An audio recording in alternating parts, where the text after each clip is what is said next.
প্রথম দিনের মতো আমরা আমাদের ওয়ার্কশপ শুরু করে দিলাম। মজা হচ্ছে, সবাই খুব আগ্রহের সাথে ছবি আঁকা শুরু করে দিয়েছে।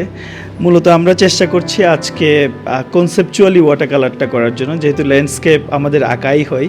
সো আজকে দেখা যাক কনসেপচুয়ালি ওয়াটার কালার তারা কেমন করে।